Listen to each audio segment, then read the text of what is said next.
N പ്രിയൻ ഓ നല്ലവൻ, N പ്രിയൻ ഓ നല്ലവൻ. ഈ വിധ സ്നേഹിതൻ പാരില, ഈ വിധ സ്നേഹിതൻ പാരില. വീണ്ടെടുത്തു എന്നെ തൻ ചോരയാൽ, വീണ്ടെടുത്തു എന്നെ തൻ ചോര. ദൈവവചന ചിന്തകൾ കേൾക്കുന്ന എല്ലാ മാന്യ ശ്രോതാക്കൾക്കും ക്രിസ്തീയ വന്ദനം. ഫിലിപ്പിയ ലേഖനം 2-ാം അധ്യായം 3-ാമത് വാക്യം. ശാഠ്യത്താലോ ദുരഭിമാനത്താലോ ഒന്നും ചെയ്യാതെ താഴ്മയോടെ ഓരോരുത്തൻ മറ്റുള്ളവനെ തന്നേക്കാൾ ശ്രേഷ്ഠൻ എന്ന് എണ്ണിക്കൊള്ളുവീൻ എന്നുള്ള വചനമാണ്. ഇതിൻ്റെ 2-ാം ഭാഗം നമ്മെ ഓർമ്മപ്പെടുത്തുന്നത് നമ്മേക്കാൾ മറ്റുള്ളവരെ ശ്രേഷ്ഠരെന്നെണ്ണുവാനുള്ള ഒരു മനസ്സുള്ളവരായി നാം തീരണം എന്ന കാര്യമാണ്. ഇന്ന് ലോകത്തിലേക്ക് നാം ഒന്ന് പരിശോധിച്ചു നോക്കിയാൽ ബഹുഭൂരിപക്ഷം വരുന്ന ജനത്തിൻ്റെയും ചിന്താഗതിയും ആഗ്രഹവും എന്താണെന്ന് ചോദിച്ചാൽ മറ്റുള്ളവരെക്കാളൊക്കെ മാന്യനും ശ്രേഷ്ഠനും ഞാൻ തന്നെയാണ് എന്ന് ചിന്തിക്കുന്നതായ, അങ്ങനെ ആഗ്രഹിക്കുന്നതായ ധാരാളം ആളുകളെ നമുക്കിവിടെ കാണുവാനായിട്ട് സാധിക്കുന്നുണ്ട്.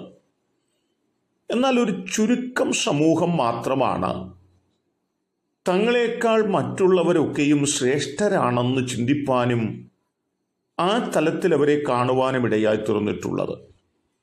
പ്രധാനമായി ദൈവാത്മബോധമുള്ള ആളുകളാണ് തങ്ങളെക്കാൾ മറ്റുള്ളവർ ശ്രേഷ്ഠരെന്ന് എണ്ണുവാനിടയായത്.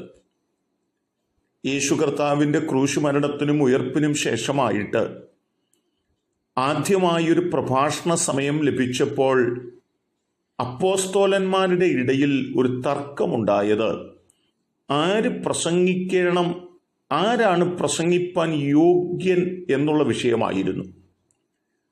എല്ലാവരും തങ്ങളെക്കാൾ മറ്റുള്ളവരാണ് യോഗ്യരെന്നെണ്ണിയ ഒരു സാഹചര്യമാണ് അവിടെ രേഖപ്പെടുത്തപ്പെടുന്നത്.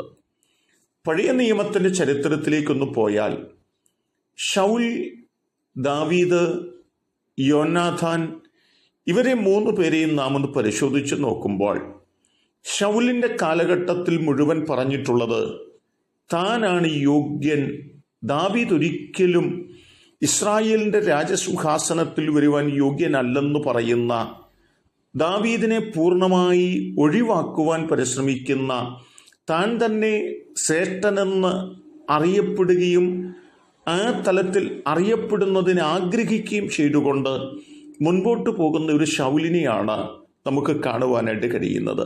തൻ്റെ ശേഷം തൻ്റെ മകനായിരിക്കുന്ന യോനാഥാന് ആ അധികാരം ലഭിക്കണമെന്നും അതുകൊണ്ട് ദാവീദ് കൊല്ലപ്പെടണമെന്നും ശൗൽ ആഗ്രഹിച്ചിരുന്നു എന്നും ആ വാക്യങ്ങളിൽ കാണുമ്പോൾ ഗ്രഹിപ്പാനായിട്ട് സാധിക്കുന്നുണ്ട്.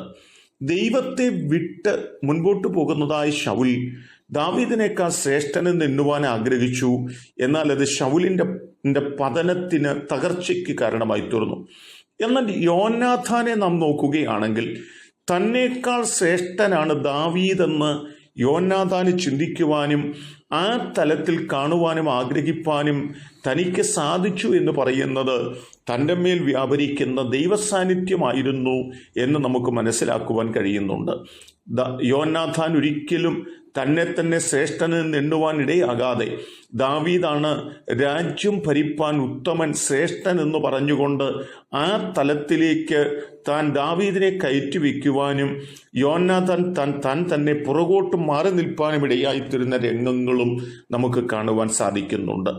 അങ്ങനെയുള്ള യോനാഥാൻ്റെ നല്ല മനസ്സാണ് തൻ്റെ കുടുംബം പൂർണ്ണമായി ഇല്ലാതെയായി പോകാതിരിക്കേണ്ടതിന് ഒരു മുടന്തനായ മെഫീബോശെത്തിനെ ദൈവം ശേഷിപ്പിച്ചതും ആ തലത്തിൽ ആ കുടുംബം പിന്നത്തേതിൽ അനുഗ്രഹിക്കപ്പെടുവാനും ഇടയായി തീർന്നത്.